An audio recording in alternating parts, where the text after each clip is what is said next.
Hello बच्चों, my name is Meenakshi. आज मैं क्लास 7 एनसीईआरटी एग्जाम का यूनिट नंबर 4 का क्वेश्चन नंबर 105 का सोल्यूशन करने जा रही हूँ। Question number 105।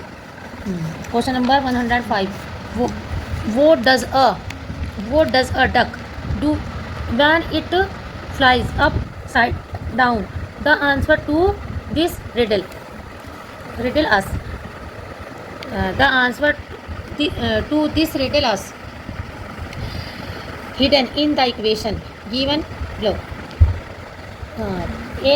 अगर एक डक्स जब उड़ती है तो वह ऊपर और नीचे जाती है, ऊपर और नीचे फ्लाई करती है। इस रिडल में क्या है, आंसर छिपा हुआ है। नीचे दी गई इक्वेशन में आंसर छुपा हुआ है, तो हमें वो आंसर क्या करना है, पता करना है। If I plus 69 equal to 70 then I equal to. If 8u equal to 6u plus 8 then u।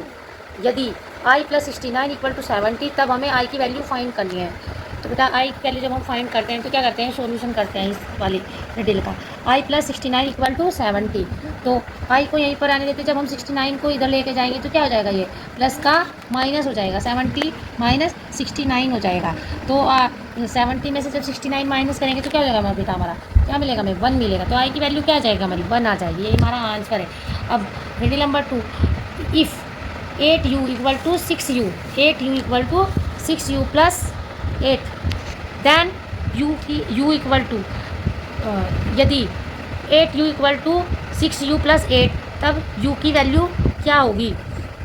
तो बेटा 8u equal to 6u plus 8, तो हम क्या करेंगे, 8u के साथ में 6u को दूसरी साइड में लेकर जाएंगे। तो जब, क्योंकि इनके हमारे क्या है, वेरिएबल सेम है, 8 का भी वेरिएबल u है और 6 का भी वेरिएबल u है, तो 6 को हम इधर दूसरी साइड में लेके जाएंगे और 8 को यहीं पर आने देते हैं, क्योंकि 8 हमारा क्या कॉन्स्टेंट डिजिट है। अब इसको जब 6u को इधर लेके जाएंगे तो ये हमारा क्या हो जाएगा, प्लस का क्या हो जाएगा, हमारा ये माइनस आ जाएगा। क्या जाएगा, माइनस। अब 8u में से जब 6u माइनस किए तो हमारे क्या हो जाएगा, 2u आ गया हमारा।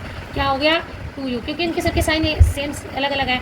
8u प्लस का और 6u क्या है, माइनस क्या है। हम क्या करेंगे, सब्ट्रैक्ट करेंगे। क्या करेंगे, जब साइन अलग अलग होते हैं तो क्या करते हैं, सब्ट्रैक्ट करते हैं। तो 8u में से 6u माइनस किए तो क्या हो गया हमारा, और इसके वेरिएबल भी सेम है, तो क्या करेंगे बेटा हम इसको, 8u में से 6u माइनस किया तो हमारे क्या हो गया, 2u इक्वल टू 8। अब हम u क्या है, हमारे 2 के साथ में मल्टीप्लाई में है। अब u को जब हम दूसरी साइड में ले जाएंगे तो क्या हो जाएगा, हमारा डिवाइड में आ जाएगा, क्योंकि साइन चेंज हो जाते हैं। मल्टीप्लाई का डिवाइड हो जाता है। अगर डिवाइड होता है तो हमारा क्या होता है, जब हमको डिवाइड को मल्टीप्लाई में दूसरी साइड में ले जाना होता है तो क्या होता है, वो मल्टीप्लाई में आ जाता है। हमारा ये मल्टीप्लाई में है u के साथ में 2, तो इधर की दूसरी साइड में ले गए तो हमारा क्या हो जाएगा, ये डिवाइड में चला जाएगा। 2 से 8 को डिवाइड किया तो क्या हो गया हमारा, 2 8 जा 2, सॉरी बेटा 2 4 जा 8, तो u की वैल्यू क्या आ गई हमारी 4, तो हमारा u इक्वल टू 4 आंसर है। अब बेटा दूसरी रिडल चेक करते हैं। If 4a equal to minus के 5a plus 45 then a equal to. यदि 4a इक्वल टू माइनस के 5a प्लस 45 है तब हमें a की वैल्यू फाइंड करनी है। क्या करनी है बेटा, हमें a की वैल्यू फाइंड करनी है। तो हम सॉल्यूशन करते हैं, तो क्या हो गया, 4a इक्वल टू माइनस के 5a प्लस 45। अब क्या है बेटा, ये इसके माइनस के 5a और 4a की वेरिएबल क्या है, सेम है। अब इनको प्लस माइनस हम कर सकते हैं। और माइनस के 5a को जब दूसरी साइड लेके जाएंगे तो माइनस के 5 पे क्या हो जाएगा, हमारे प्लस के 5 पे हो जाएंगे। क्या हो जाएंगे बेटा, प्लस के 5 पे। अब इक्वल टू 45। अब क्या हो गया, 4 हमारे क्या है, इसमें साइन सेम है, 4a भी प्लस का है और 5a भी प्लस का है। अब 4a प्लस 5a कितना हो जाएगा, 9a हो जाएगा। क्या हो जाएगा, 9a इक्वल टू 45। अब a के साथ में 9 क्या है, हमारा मल्टीप्लाई में है। अब दूसरी साइड में जाएगा तो क्या हो जाएगा, डिवाइड में हो जाएगा। a को यहीं पर आने देते हैं और 9 को इधर लेके जाएंगे तो क्या हो जाएगा, हमारा 45 पे ये डिवाइड में आ जाएगा, अपोन में आ जाएगा। और 9 से जब हम 45 को डिवाइड करते हैं तो क्या आता है, 9 5 जा 45, तो a की वैल्यू क्या आ गई हमारी, 5 आ गई। ये हमारा आंसर है। अब रिडल नंबर 2 हम फाइंड करते हैं। रिडल नंबर 2 क्या है, if 4q plus 5 equal to 17 then q equal to. यदि 4q प्लस 5 इक्वल टू 17 है तब हमें q की वैल्यू फाइंड करनी है।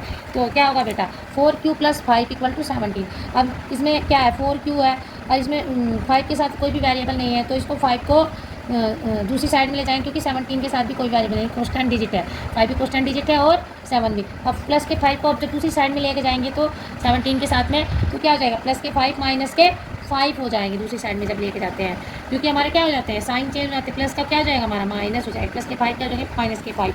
और 4 क्यों यहीं पर आने देते हैं, और 5 को इधर लेके जाएंगे तो हमारा क्या हो जाएगा, माइनस के 5। अब 4 की इक्वल टू 7 में से 5 गए, 2 बचे, और हमारा 1 का 1 हो गया। अब 17 में से माइनस के 5 के तो 12 आ जाएगा। क्या आ जाएगा हमारा, 12 आ जाएगा। अब क्या है, क्यू के साथ 4 क्या है, मल्टीप्लाई में है। अब इधर लेके जाएंगे तो क्या हो जाएगा, डिवाइड में आ जाएगा। तो 12 के साथ क्या आ जाएगा, डिवाइड में आ जाएगा, क्योंकि ये रन देते हैं 4 की तरह ले गए तो हमारा क्या हो जाएगा, 12 के साथ अपॉन में आ जाएगा। तो फिर इसको 4 से, जब हम इसको डिवाइड करते हैं 12 से, तो क्या हो जाएगा बेटा, 4 से 12 को डिवाइड किया तो क्या हो जाएगा, 4 3 12, 4 3 12। अब क्यू की वैल्यू क्या हो गई, क्यू की वैल्यू क्या हो गया हमारा 3। तो यही हमारा आंसर है। Thank you.